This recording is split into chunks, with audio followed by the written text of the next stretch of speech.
enjoyed the day yesterday. I know I enjoyed the part that I got to spend with you, and I was so inspired by the stories. I've been thinking about them all night, and I so much appreciate your being here and willing to share your stories with members of Congress who can make the decisions that will help us achieve the goals that are our united goals. We have a number of members of Congress who have been gracious enough this morning to stop by and just say a few words to us. And as you know, not only is the congressional schedule normally busy, but if you've been listening to the news, you all know that today is particularly hectic. So wherever we are in the program, we're going to introduce them as they come along so that we make sure that they all get a chance to talk with you for just a few minutes.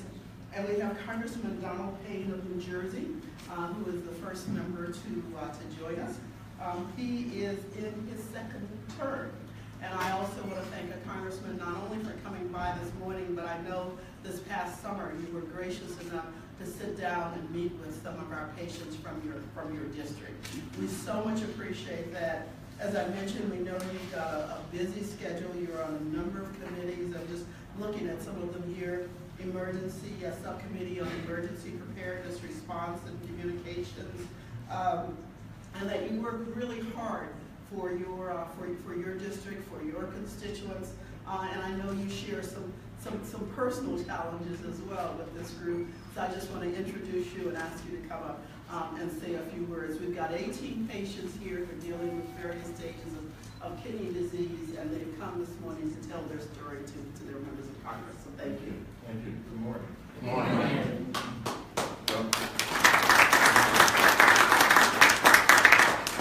It's a real honor and privilege to be with you here today, and I want to thank the American Kidney Fund for inviting me to speak, and also a very good friend of mine, Paul Bradley, who has invited me as well. You know, one of the most significant and popular provisions of the Affordable Care Act requires insurance companies to cover people for pre-existing conditions and prohibits insurance companies from charging people a bit more based on their medical history. The House Republicans' newly unveiled plan creates real uncertainty for those with pre-existing conditions as it deregulates the insurance company markets. We're very concerned about what we've heard in the last day or so because we don't know what it entails. We're very vigilant in listening to what the House Republicans are saying in reference to that. And, it's going to definitely impact people that are fighting your disease and what it can mean moving forward. About half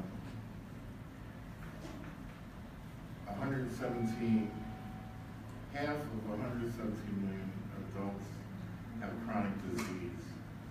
Most conditions can be controlled with access to quality and affordable health care, including proper medications.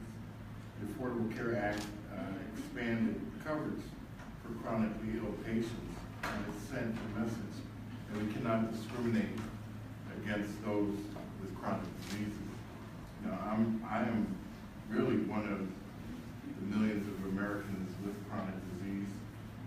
I've had diabetes for 20 years, and really had been a non-compliant diabetic. The term I came up with really didn't do the things that I was supposed to do for quite some time.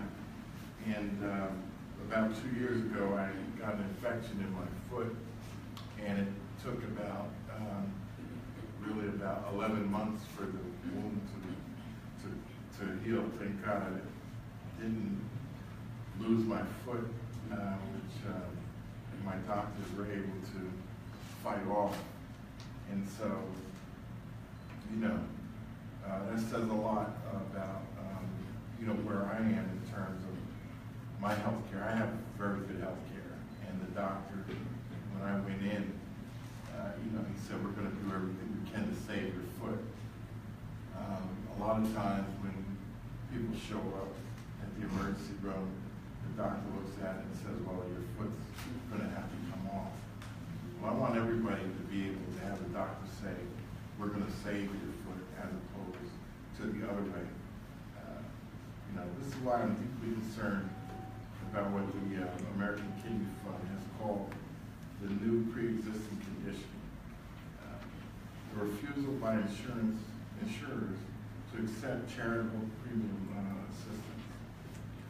This discriminatory practice harms the most vulnerable patients who depend on this assistance for affordable coverage and reliable health care. And so for 20 years, the American Kidney Fund has helped in end-stage renal disease community, especially minorities and the highly vulnerable. They need to be able to continue this work, and I'm going to do everything I can to support those efforts. This issue is really personal to me. As I mentioned, my diabetes, and I've been really fighting over the last 2 years with eyesight issues, and it's really the timing of you being here couldn't be any more poignant. I just in the last 2 or 3 weeks have had to go and see a kidney specialist. They're starting to get issues with my kidneys around my diabetes, so I'm living and understand what you're going through. And you have an advocate in me, in this congressman, to continue to fight to make sure that people understand the type of care that is needed in order for you to have a quality of life that you deserve. And to that end, you have a friend in me. So thank you for having me this morning, and I really appreciate you being up here. I know you've been telling members of Congress your story, so I figured I'd share mine with you. Thank you.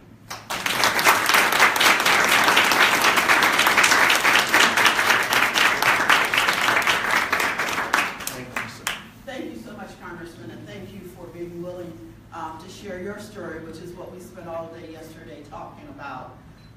There are so many folks who do not understand our stories, and that's what we want to do, is to share them, because I think when they come to light, when people understand the impact physically of kidney disease on you, as well as the impact psychologically, the impact financially, the impact on every aspect of your life, we will win over a lot of friends. And that's our challenge today, is to tell the stories, and we want to thank Congressman Payne for being willing to come by and tell his story. I was thinking last night after we talked about telling a story, not so much my personal story, but the story of kidney disease policy, especially as it affects insurance in this country, because that's really what brings us here today. Going back to the early 70s, in 1971 specifically, there was no federal coverage for end-stage renal disease for people who were in kidney failure. So in 1971, the American Kidney Fund came into existence to try to do what we could to help with the financial aspect of getting coverage for people who are dealing with the disease.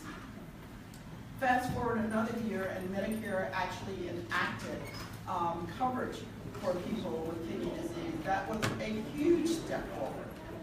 Fast forward about another 20 years, and the legislation was passed in 1996 that led in 1997 to the development of the HIP program. The HIP program exists, as we've talked about, to help pay for health insurance. But let me go back a few years before we even get to that, and to why HIP became a necessary part of the step.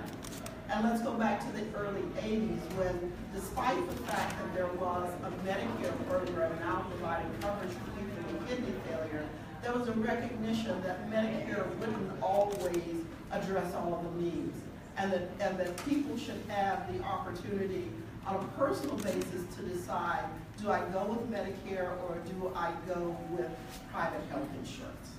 So there was another significant step there. And then we come to the mid-1990s and the HIP program that was run by the American Kidney Fund that made the reality of private insurance coverage available for so many people, that despite the fact that the federal government has said, yes, you can have a choice between Medicare and private health insurance, well, if you couldn't afford it, the choice didn't really matter. And so the fact that you had this choice and now you have the HIP program to make that choice a reality for people who couldn't afford the private coverage was a huge, huge step. And so for the past 20 years, since 1997, we have been running the HIP program to help that reality become a fact.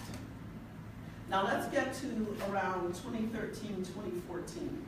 And that's when we saw the insurance companies reacting to the Affordable Care Act in a rather unpredictable way.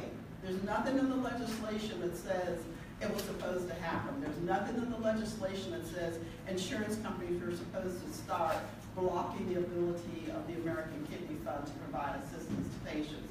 Insurance companies decide that on their own. And that's why we're here today, because we do not want to jump backwards actually, to 1971, 1972, before there was insurance coverage. Because despite the fact that you may have the policy that says you can make a choice, if you don't have the money to pay for it, that choice is actually very meaningless. And so the message that we want to leave on Capitol Hill today is that that choice really needs to be a reality for everyone, even people who need some assistance and helping to pay their insurance premiums. And so today, that's the message that we're going to be taking into offices around the Hill, asking members of Congress to call the Department of Health and Human Services and the Center for Medicare and Medicaid Services within that department, and ask the Secretary and the head of the CMS to block insurance companies from continuing to do what they're doing. Because not only are many insurance companies saying we will no longer accept direct payments from the American Kidney Fund when we are paying insurance premiums for someone through third-party payments, they're also saying that if the American Kidney Fund gives a grant to a qualified person who has no other issue other than they're sick and they need financial assistance to pay their premiums, that many insurance companies are saying you cannot, as a patient, use the grant, the charitable assistance grant, that we may provide to you to pay your health insurance. I think that's un-American personally. And that's what this fight is all about. Now let me tell you a little bit more about the American Kidney Fund. What we have been doing for the almost half century that we have been in existence is, as you know, providing assistance to patients. But we also want to do everything that we can to help people like Congressman Payne, to help them when they're not compliant early on, when they've got diabetes or hypertension or some of the other indicators that your kidneys may be headed into trouble. We want to do everything that we can to increase awareness and to educate people about what they can do, and where we can also provide a support system.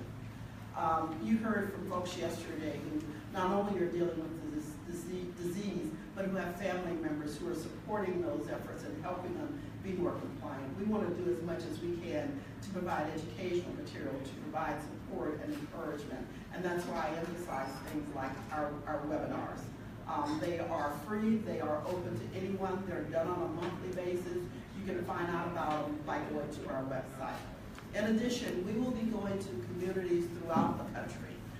This year we will be in a couple dozen communities throughout the country, doing educational activities, doing screening activities, talking with the media to try to help all of us understand what we can do to better take care of our health. And at the same time, we will continue in Washington and at the state level to do things that we can to do things that we can to deal with this insurance issue, to expand Medigap coverage so that those who choose Medicare have that safety net so that you don't have limitless out-of-pocket expenditures. There are almost 100,000 people who live in states where they don't have access to Medigap. That's something that we want to do something about. We want to correct that. And so we will continue with your help to get out the word. Many of you are very active through social networking channels to talk about your stories, to talk about the American Kidney Fund and what we're trying to do. And we so much appreciate this.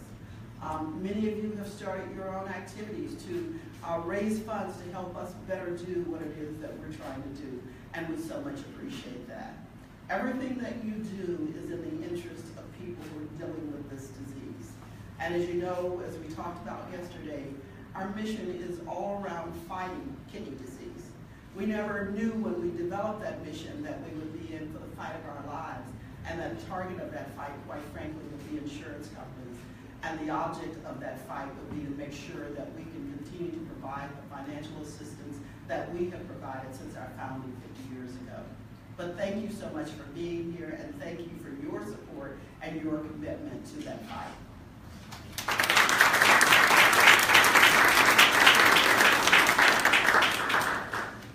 So I'm going to turn this over to Holly, who's going to move us along.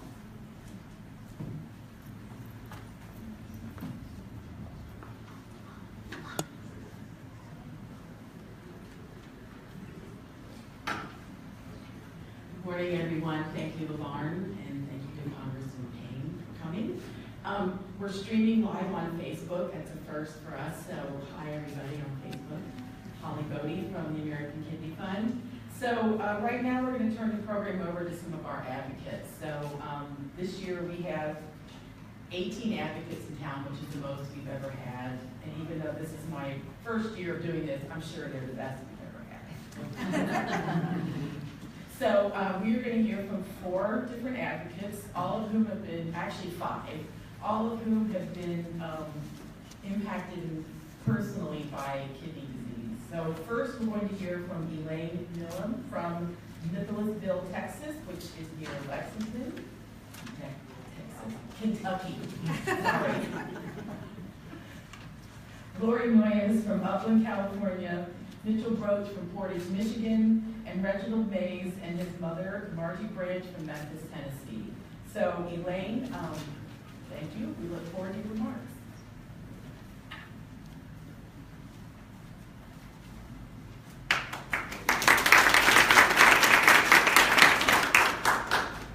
Good morning. My name is Elaine Milam, and I'm from Nicholasville, Kentucky, just right outside of Lexington. In 2006, I was living in Ohio and had what I thought was my normal life. We lived up a hollow in a very tiny town in Ohio, most of you probably haven't heard of. And I had a beautiful daughter in high school, thought everything was going great. I knew I had some kidney disease, but I worked to get a transplant before I even had to go on dialysis. I thought I would get a transplant and everything would be fantastic. I would go on with life. I had a job at a hospital where I worked almost 20 years. I had a good salary, and we didn't have everything we wanted, but we definitely had everything we needed and a lot of things we wanted. So life was going well. I was on the transplant waiting list and received my first transplant in 2007. 4 months later, I went back to work and thought, wow, I'm out of shape because I can't catch my breath. What happened was I had my first episode of rejection 4 months into transplant. After that, I developed BK virus, which is fairly uncommon, but is specific to transplant patients. By 2009, I had spent a significant amount of time in the hospital, in and out, lots of time off work, and had to have my transplanted kidney removed. At that point, I went on dialysis, and my life turned absolutely upside down. I was told by my employer that I could either file for disability or be fired for excessive absences. I had a daughter getting ready to start college. So what happened after that? I lost my job, I lost my house, and I lost my independence. I had to live, or got to live, in my mother's basement at 40. That's not everyone's goal. But thankfully, I did have a place to stay. My daughter got financial aid and got to go to Harvard. You know, God provided for us, but still that thought of losing your autonomy, you're no longer in charge of your life or what you thought you were in charge, and you're at the mercy of this disease. I was able to keep my head above water financially, partly because of the American Kidney Fund. I was able to have COBRA through my employer. The social worker came in and said, well, I've got good news and bad news. You need to keep your insurance, but it'll be $800 a month. It's like I have $800 right now, but the American Kidney Fund stepped in and paid that $800 a month. That allowed me to keep my head above water with everything that was going on. The stress of phone calls to insurance companies, trying to get this done and that done, trying to figure out where do we go from here, what steps do we take next. You feel rotten emotionally, physically, but with the help of the American Kidney Fund, like I said, I was able to keep my head above water and have better insurance than I could have. Eventually, my COBRA was ended, and I went on Medicare only.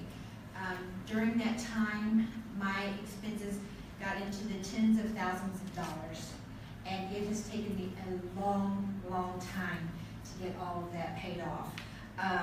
So now I have a small apartment in the not greatest neighborhood outside of Lexington, and I'm starting life over again. With the help of the American Kidney Fund and family support, I feel like I'm once again a contributing member of society.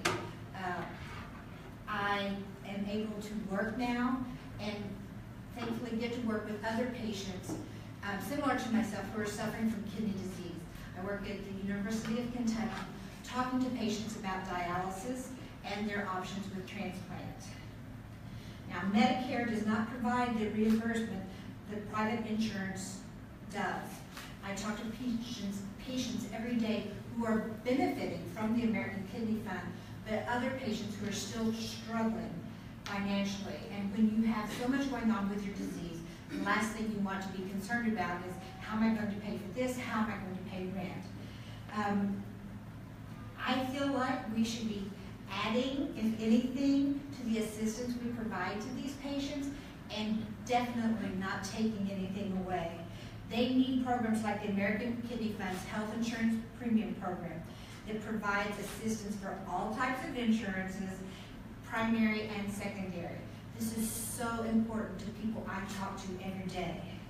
It helped me tremendously, and I feel like Congress needs to ensure that the American Kidney Fund will be able to help people like me and like those I talk to for years to come by helping them with their premium insurance.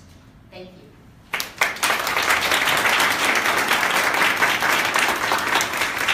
I forgot to tell you one thing about her story, which is that this past summer she was elected to join the board of trustees for the American Kidney Fund, and she will be joining us in May.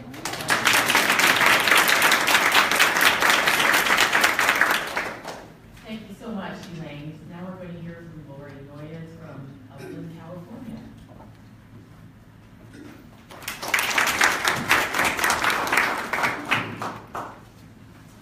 First of all, thank you for letting me be here today. I am from Upland, California, which is in Southern California. And my story started at age 6 with diabetes. And eventually my kidney failed. And because of the type 1 diabetes, I elected to try to get a kidney pancreas transplant, which I was able to get in 1996. So it's 21 years ago next month. The pancreas is still working, by the way. So the kidney failed in 2014 due to some other illnesses. And I did go on in-center, a hemodialysis centrally going on a machine, and the first time I had it through peritoneal dialysis. I should also mention I've been a nurse for 34 years, and the last 15 were spent as a kidney and pancreas transplant coordinator. So I sort of have the unique perspective of both sides, being the patient, also being the nurse. So I sort of feel like my role here is to, as I was telling someone else here, to educate patients in order for them to be empowered to advocate for themselves and then advocate for others. I think that's my role here. That's why I'm supposed to be here and why I went through what I've been through. I will say the in-center hemodialysis was the worst experience. Despite having multiple abdominal surgeries and all other complications, that was the tough part. So I was lucky enough to get this transplant in San Diego, but I kind of feel like I left everyone behind. I really feel guilty that there's people still in those chairs. So I feel like it's my job to help and advocate for them and educate as well. As many people, as many of you here know with shirts, we don't look sick. I mean, how many times have we heard this? You don't look sick. But it's draining. It's not just emotionally and financially devastating. It's very socially isolating. It's physically demanding. You think you feel well, you look well, and you can't even move. No one knows why you won't go out and do things. And so financially for me, even as an RN, making pretty good bucks in SoCal, you know, the wells dried up pretty quickly if we haven't worked in a while. And finally, while I was at the unit, I said, I am drowning. My COBRA was $1,100 a month for just me. And so, you know, in terms of choices, yes, of course, I had the Medicare as a secondary, but I couldn't just get Medicare, I then have to pay 20%. Now, you should know, in California, we don't get Medicare. We don't have that choice of paramedicis. I also tried to get ACA, and they said because I had Medicare, I was not eligible for the ACA. And because I was a nurse and I actually had to go to own home, I didn't qualify for Medicaid either. So, you know, I thought I was going to lose my home. I thought, well, it's me and Subaru and the 2 dogs, fine. But luckily, AKF came in and helped me with those COBRA payments. I'm still living in the house, thankfully, with my 2 puppies. But I can't thank AKF enough for what they do. I truly had never heard of them and knew what they did until then, even being a transplant coordinator. So I feel like the least I can do is be here and talk to congressmen and the senators about the insurance premium program, because it saved me, truly saved me. Just the stress alone was relieved. So hopefully, you know, Congress will see that there's really no reason to not ask, you know, CMS to make the insurance companies continue to receive these charity payments. I was lucky, my insurance welcomed it. They had no problem with it. And I know other patients here didn't have that experience. So thank you, AKF. Let's hope CMS listens to us today. And thank you for your time.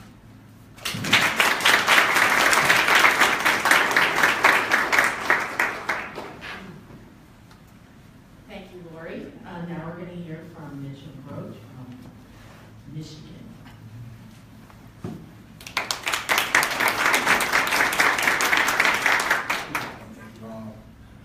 I also want to thank the Congressman for being here today to listen to our stories.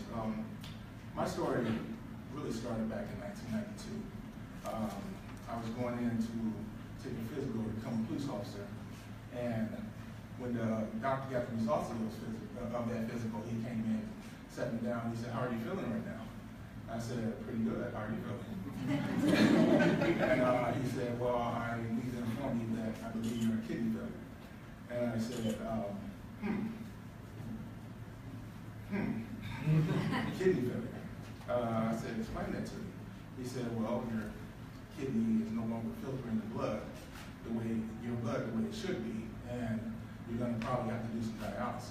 But I'm going to send you over to see a nephrologist, and the nephrologist can explain things more to you and give you more detail about what you're going to have to do." I said, "Okay, a nephrologist, what's that?" Now you have to understand, I'm 23 years old, never dealt with a medical issue in my life. And so I go in, I see a nephrologist, and he tells me that I probably have been in kidney failure for a few years. He said, "So what were you doing prior to now?" I said, "Well, I was in the United States Navy." So we sent away from those medical records, and sure enough, there was an indication in those medical records from the service that I was in kidney failure then. And so I contacted the VA because I didn't have any insurance. So going forward, I was like, well, how am I going to pay for this? And, oh, you're a veteran, contact the VA. So I contacted the VA. They sent me over to the VA. The nearest one was 40 miles away. And saw the doctors there. And they said, well, you're probably going to have to do some dialysis, but not right now. And I said, okay, well, can I do that here? They said, no, because we don't have dialysis in this facility. I said, well, where's the nearest VA facility I can do dialysis? They said, it's in Ann Arbor, which is 140 miles from my house. So I said, there's no way I'm going to be able to do dialysis 3 times a week, traveling 140 miles each way. So I decided to go through to a private physician and go that route. But still, I had no medical coverage. 8 months later, I find myself on dialysis, no medical coverage, but I did qualify for Medicare. And so I'm doing dialysis, and the social worker comes to me, she said, well, you know, you still have a bill, because Medicare doesn't cover everything. We're only covering 80% of your costs. So what are you going to do about it? I said, I have no idea. And she said, well, you're going to have to work something out. Now, this is back in 1993. And so because of help from my family and I worked odd jobs here and there, I was able to cover my secondary insurance. And that was going, well, that's what I needed to do. So I'm not going to say it was going well, but that's what I needed to do. But dialysis was going well for me. In 1996, I got married, and things were still going pretty well for me. 1997, I got my first kidney transplant. My brother gave me a kidney, and that was working well for me for about 7 years. Then I got double pneumonia. I was in the hospital on a respirator, and I wasn't expected to survive. By the grace of God, I did. But I had to return.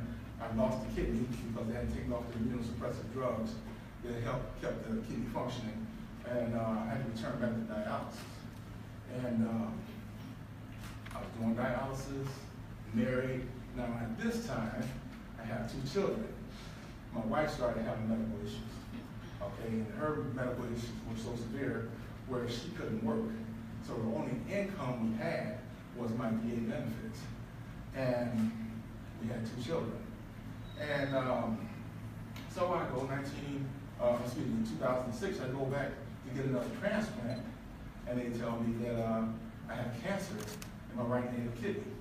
So they gave me a radio frequency ablation to burn those cancer cells away, and they told me to come back in 2 years.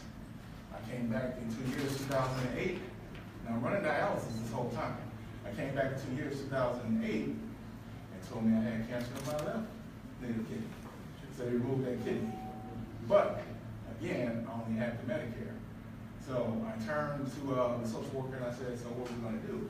She said, well, you can get a secondary insurance. And I said, okay. So I filed Blue Cross. I got the Blue Cross, but I had to pay that premium. And when you're someone who's living on a fixed income, and the VA benefits were a fixed income, you know, sometimes you have to balance that budget. You have to make decisions that no one should have to make. You know, am I going to pay for my wife's prescriptions, or am I going to pay the utility bill this month? But I have to pay for this coverage, for this secondary insurance coverage. And the AKF stepped in, and they took that bill away from us. So that was a $200 bill that really alleviated some stress from me financially. So I could take that $200 and put it towards my family needs. And that was huge. 2010 rolled around, I go back to get cleared for another transplant, and they find the cancer in the right kidney came back. So I had to have that kidney removed.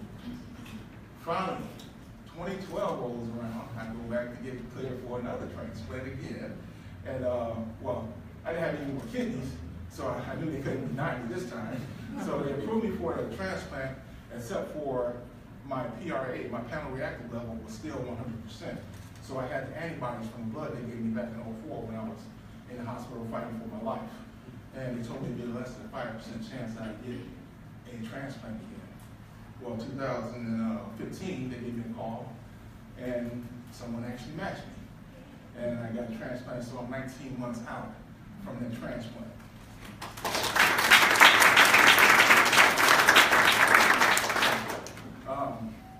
Having the second transplant,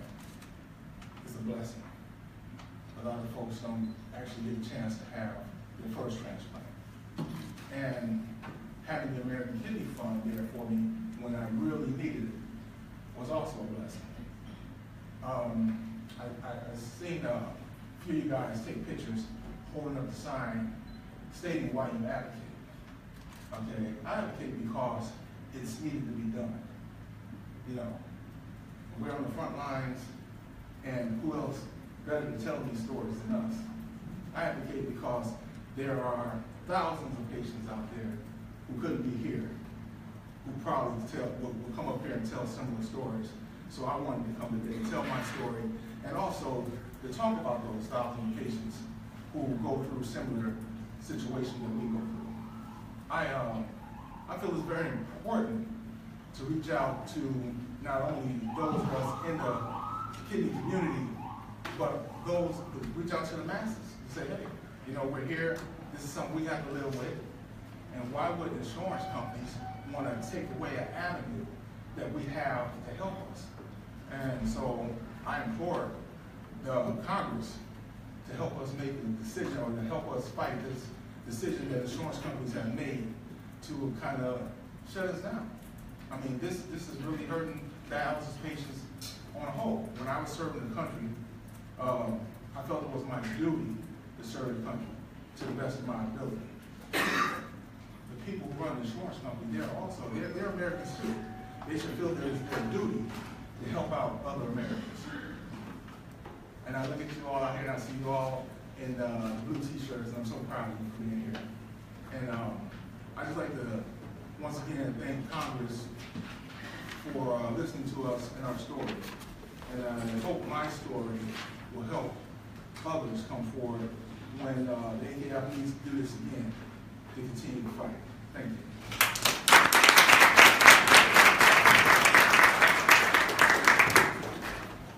Thank you so much. And thank you for other speakers as well. So now we're going to hear from Reginald Mays and Margie Branch from Memphis, Tennessee.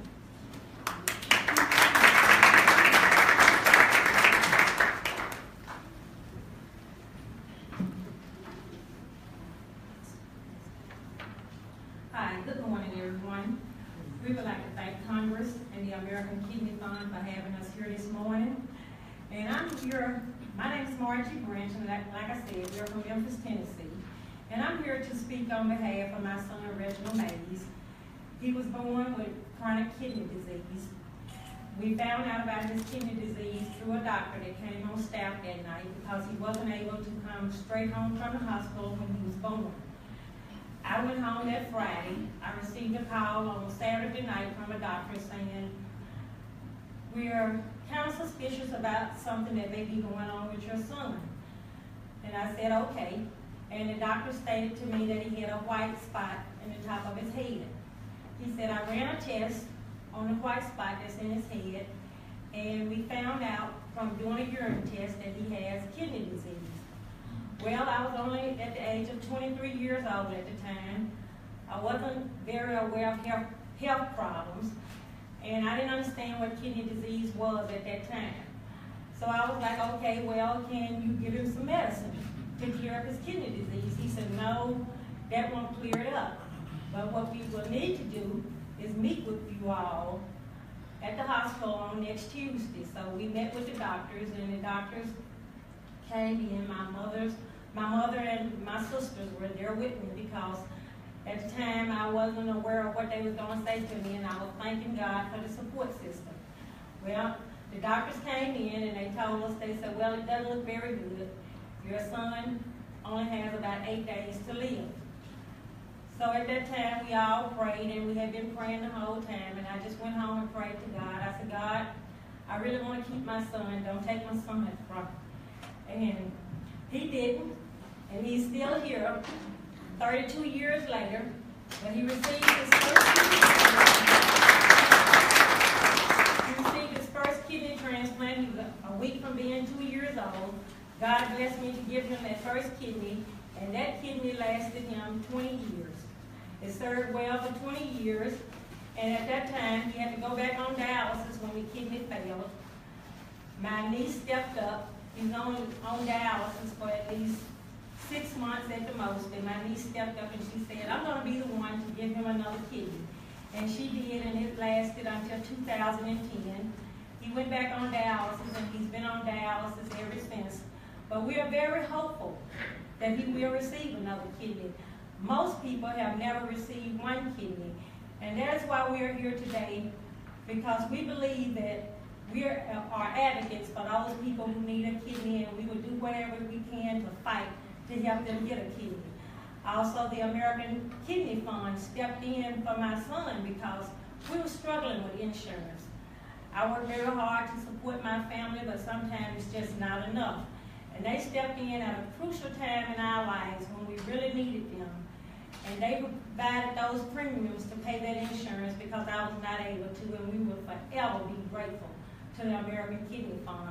And we're here today to ask Congress to please speak on our behalf to help kidney patients all across the United States and everywhere that needs help. And we would just like to say thank you to all of you.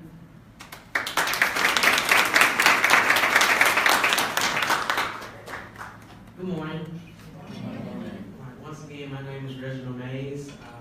I'm a kidney transplant survivor. I've had 2 transplants, and I'm praying to God very soon I received a 3rd transplant. We're all soldiers. We're all fighting the fight to just live a normal life, and that's what I would like to live. I went to college at University of Memphis and graduated in 2010 with a business management degree. Unfortunately, during that time, that was around the time my 2nd transplant was failing, my 2nd kidney was failing, and I haven't been able to work and pursue a degree which I received. So I've been on dialysis for so long, I've just had to not being able to work. And I would just like to live a normal life and be able to get married one day, have kids. I'm still a relatively young man, so I look forward to those type of things. So I'm here today to just give my story of what I've gone through. I mean, we are all soldiers. We fight the front lines every day. You know, being on dialysis can be very draining. And also, what gets me the most is that you limit it to 32 ounces to drink per day. And you may wonder, what is 32 ounces? 32 ounces is 2 normal size 16-ounce water bottles. And I get very thirsty. And being from Memphis in the summertime, it gets very hot. I mean, temperatures well over 100 degrees, so most of the time I'm indoors. For fun, I like to go to amusement parks, but I can't really enjoy it that much because, you know, it's an outdoor activity and it gets too hot in the sun, and I'm limited to know how much I can drink. So I can be in an amusement park and pass out, which is definitely not a good thing. American Kidney Fund has helped tremendously. In 2012, my church had a fundraiser, and we raised American Kidney Fund, we raised so much money with that.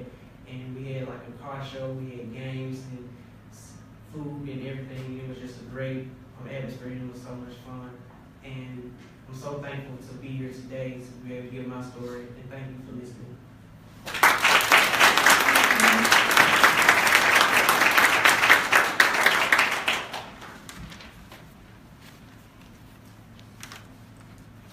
Thank you so much to all of our speakers. I think obviously those are incredibly powerful stories, and it shows why it's so important that we continue being able, we at the American Kidney Fund continue to be able to give patients charitable contributions to pay for their health insurance premiums. I think if you weren't convinced by the stories you just heard, I'm not sure what would convince you.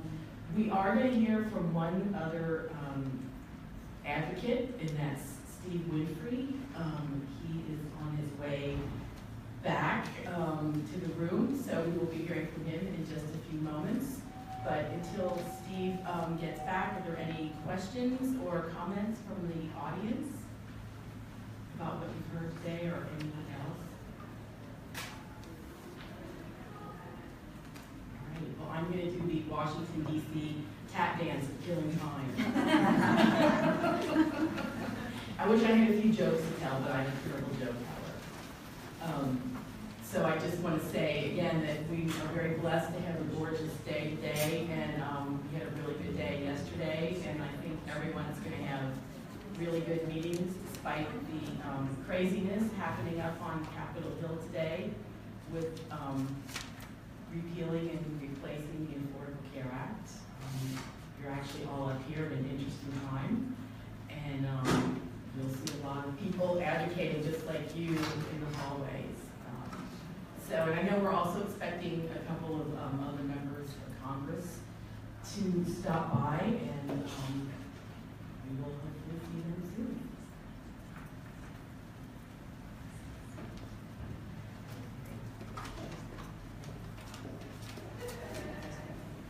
You have a question? Oh, Actually, I just wanted to add something, sure. because as a nurse, I forgot this part to tell everybody. I think most lay people don't understand that dialysis is not giving you 100% of your kidney function. It barely gives you 10 to 15%, sometimes like 5%. This is why we are so tired. So it's not a kidney replacement, it's just keeping us minimally alive. And so just for those of you who don't have a medical background, I just felt like I should share that information so you understand why we're all bedraggled here and how tired we are. Thank you. So Steve is ready to, Steve Winfrey from Knoxville, Tennessee is going to share his story with us.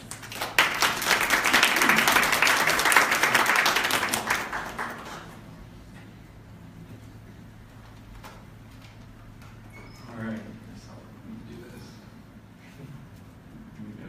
All right, as mentioned, my name is Steve Winfrey, and I am from Knoxville, Tennessee.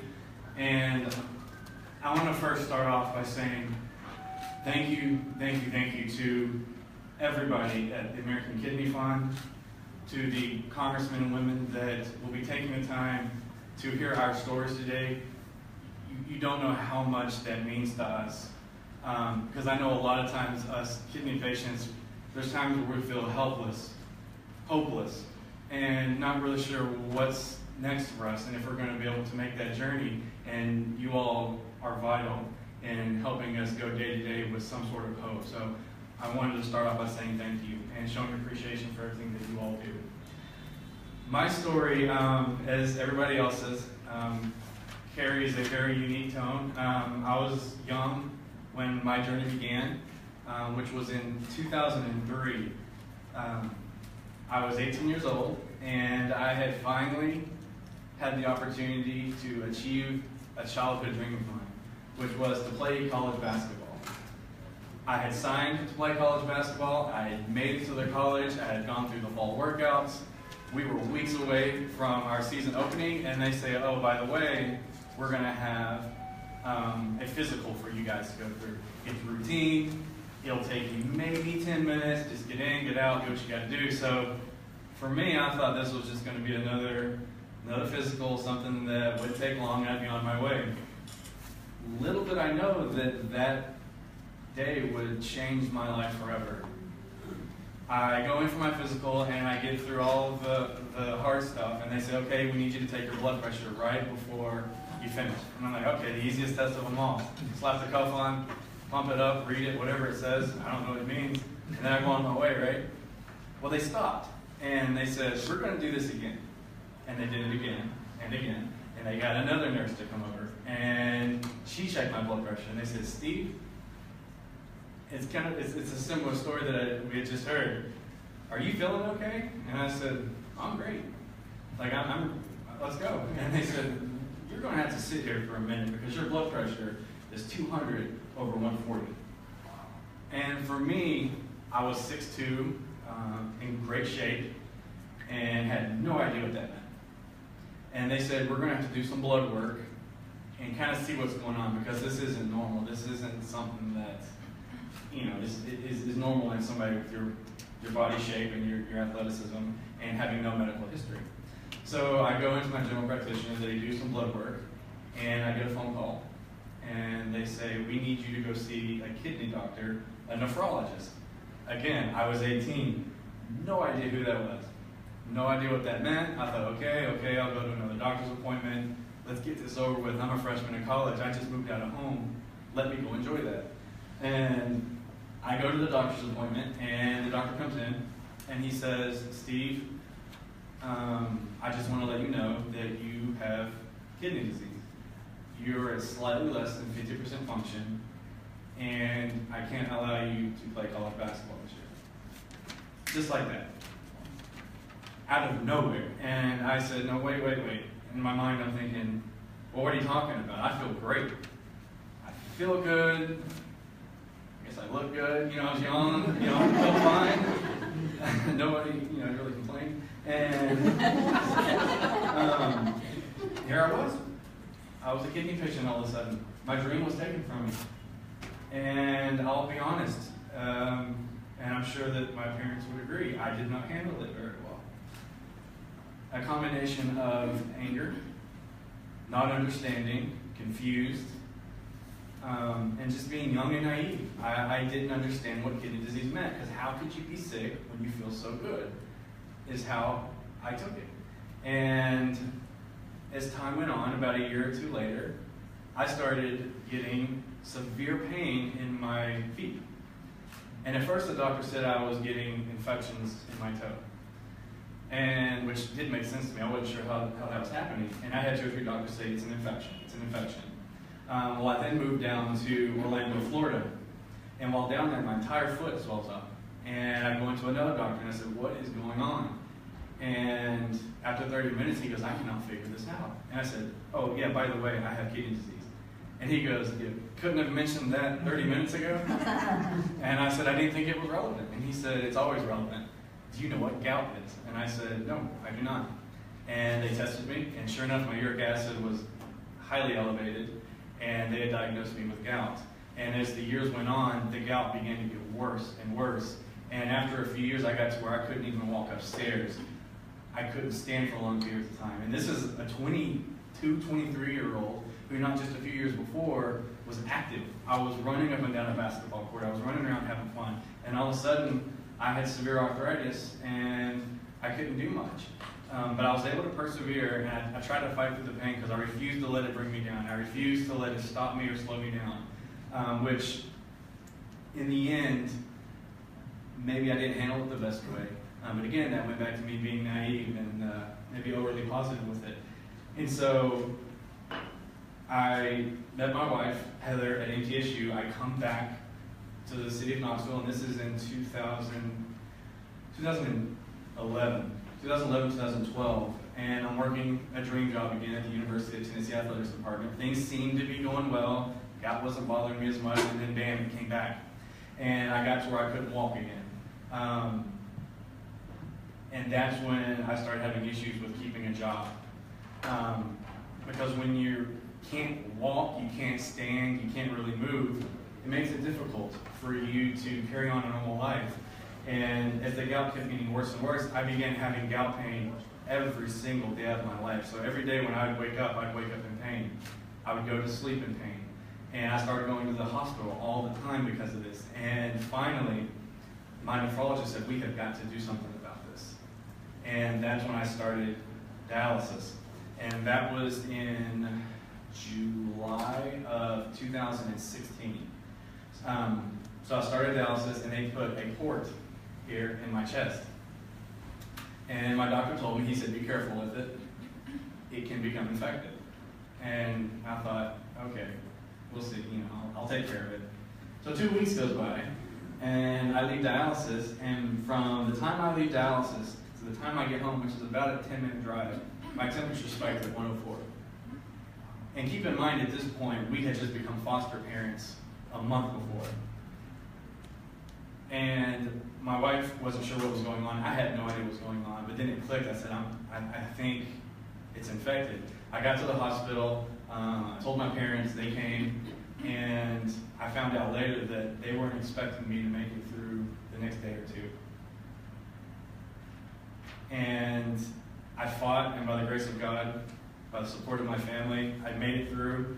I'm here today, and I'll tell you that surviving that, it woke me up to who I was as a kidney patient. Because I've spent many years being angry and confused, and I'll tell you, I had some pity parties. And finally it hit me that this is who I am. Yeah, I'm young, and I've been experiencing this my entire adult life, but this is who God's made me. This is who I am. Accept that and start using this to give back. And that's when I started my website 6 months ago. That's when I reached out to the American Kidney Fund. And they gave me a platform and said, hey, Steve, how about you start chronicling your experiences? And so I chronicled my first 30 days through the American Kidney Fund, and it completely changed my whole aspect on life. Because what happened was they started posting my blogs on Facebook. I was going to look at those blogs on Facebook, and I started seeing 1, 2, 3, 400 likes, 100 comments, and these people were saying, I'm so glad you shared your story. Me too, me too. I started getting a lot of that, and that made me realize that maybe I can use my story to help others and allow other people to share their story, which in return helps me. And so it completely changed my perspective, and I'm forever grateful for that. I am now on dialysis in a clinic. Right now, I will say I go once a week, simply because they started me a little early. I'm stage 4, but my quality of life was pretty much at a point where they said, we're going to go ahead and start you, because if we don't clear out that uric acid, you're going to be in a lot of trouble with other things. So right now I do go to dialysis once a week. They're looking at bumping it up to twice a week because, as some of you may have noticed, I haven't been able to walk for the past few days just because I have gout in my knee. So I'm still getting gout, so it looks like I am going to have to go to twice a week. And I learned quickly that in a dialysis center, the hardest part is the mental aspect. Physically, yeah, the needles, it stings a little bit when they go in your arm. But other than that, physically during the procedure, it was okay. But it was the mental aspect that caught up to me.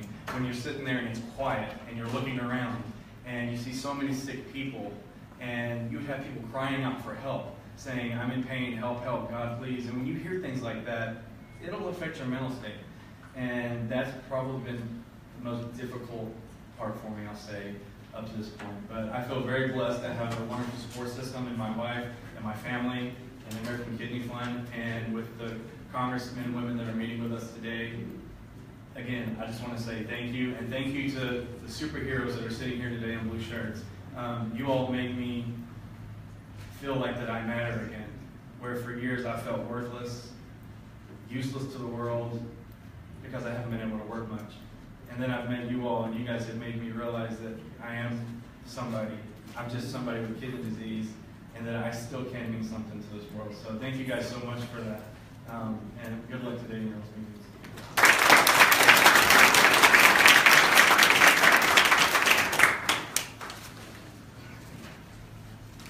Thank you, Steve. You know, we could literally sit here and just listen to the stories all day. And they would take us back to our work, invigorated, and knowing that, you know, we just got to fight harder. And I can't tell you how much we appreciate your sharing. That's another way, as you say, it's not just about financial assistance. It's not even just about education awareness, but it's about helping us to understand that we are who we are, and, you know, helping us to better understand how we can deal with this disease. And I'll tell you something else. We have a new tool called #First30. And it's for people who are new to dialysis, and I can tell that Steve and Heather have already used that, so thank you. We have another congressperson, a very special congresswoman who has joined us. This congresswoman, Sheila Jackson Lee, has represented the 18th District of Texas, which is around Houston, for 11 terms. That's 22 years. That's a long time. She is extremely busy. She is in high demand. And I just learned that she was just in the last week or so elected to chair the board of the Congressional Black Caucus Foundation. I can tell you that she goes into everything with all of her heart. We have never had an event where we've asked the congresswoman to show up, and she didn't show. So I knew, even though the day was really hectic, that at some point she would be here. And we are so grateful. And we know that the way that she represents her district is one person at a time. She has gotten to know, as we have introduced her to patients from her district, her constituents, she has gotten to know them on a very personal level. And she has always been there to support them, as well as to support the American Kidney Fund. And we can't thank her enough for doing that. And I know that today she has an extremely busy schedule, so I'm going to introduce her now, Congresswoman Jackson Lee. Thank you.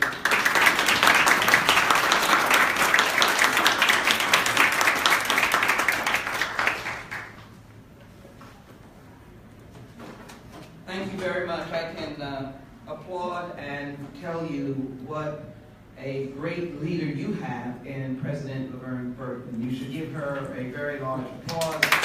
Everything that I've done, she has doubled up. And what I have found most amazing about Laverne, if I might say, is her commitment to visiting all of you where you are, and all of the American Kidney Fund walks and activities.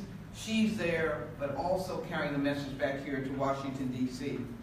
I know that you have listened to each other, and I have listened and seen and heard the wonderful stories of survival and strength, and particularly the support that the American Kidney Fund has given you. So I wanted to come here today, not to take up a lot of your time from the advocacy that I hope that you'll be engaged in, but to be able to call upon you to represent and to recognize that your story should be heard.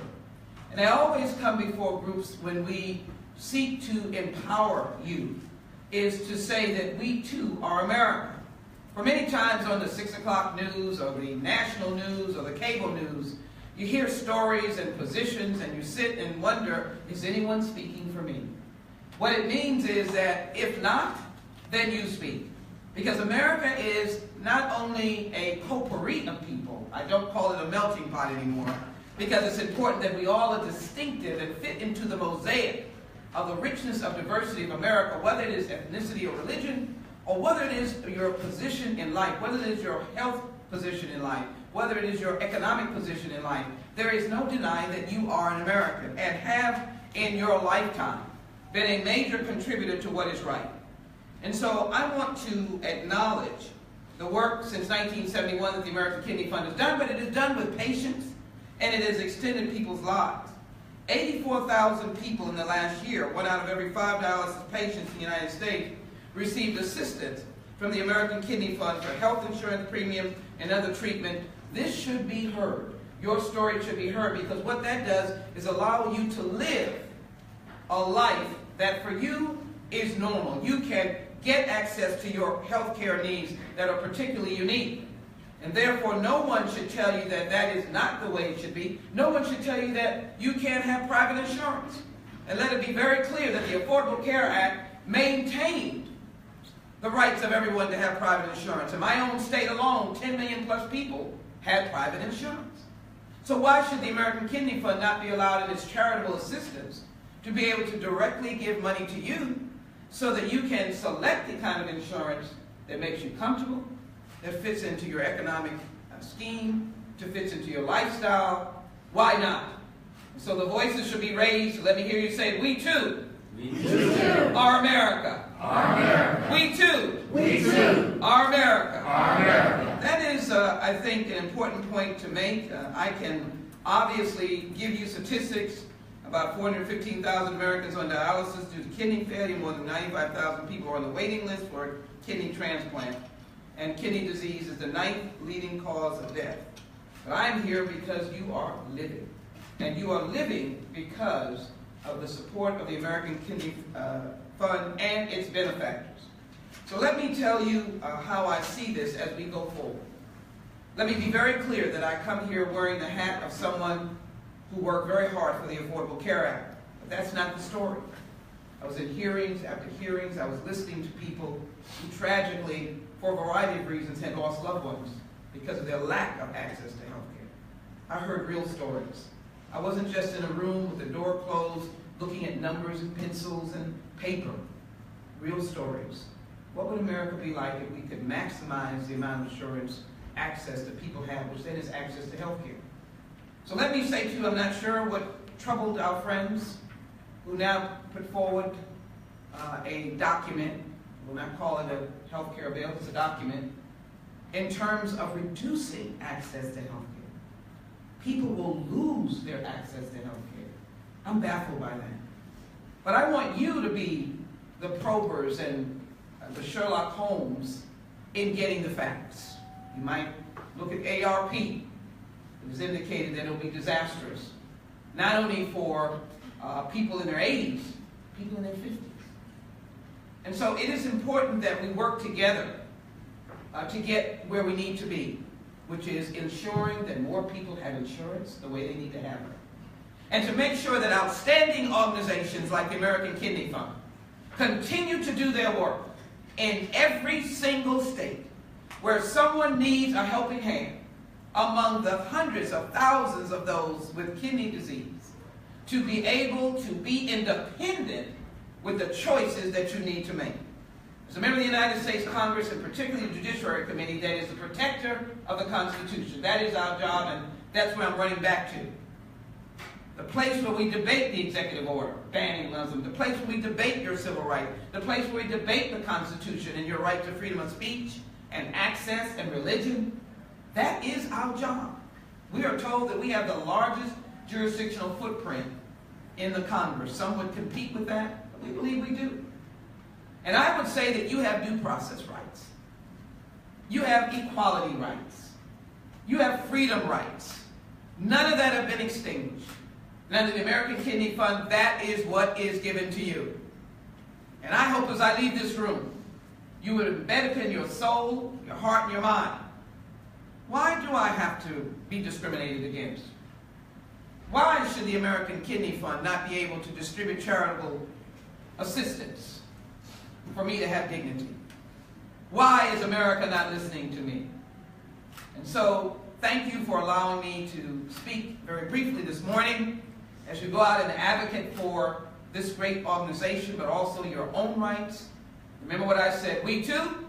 We too. Are America. Our America. We too? We too. Are America. Our America. We too? We too. Are America. Our America. And as Americans, and as Americans, And and as Americans, as Americans, we will set ourselves free we will set ourselves free and support this organization's right and support this organization's right to give us our independence and our dignity. to give us our independence and our dignity. God bless all of you. God bless the United States of America.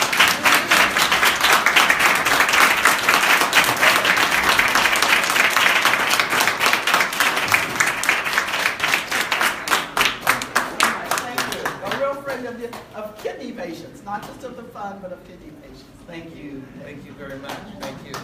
And thank you, Paul, very much. You've been a strong supporter of the Kidney Fund, but a strong supporter of the Congressional Black Caucus Foundation.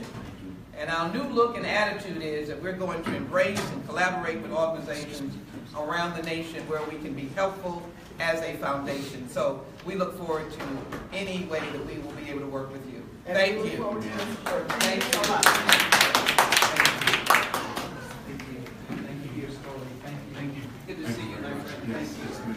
Thank you so much. Thank you, Congresswoman. That was an amazing way to end our day. And I know that I want to thank everyone who came, and I know that for all of you, it's not just you, but it's your family members and friends who I want to thank them as well, who help take care of you.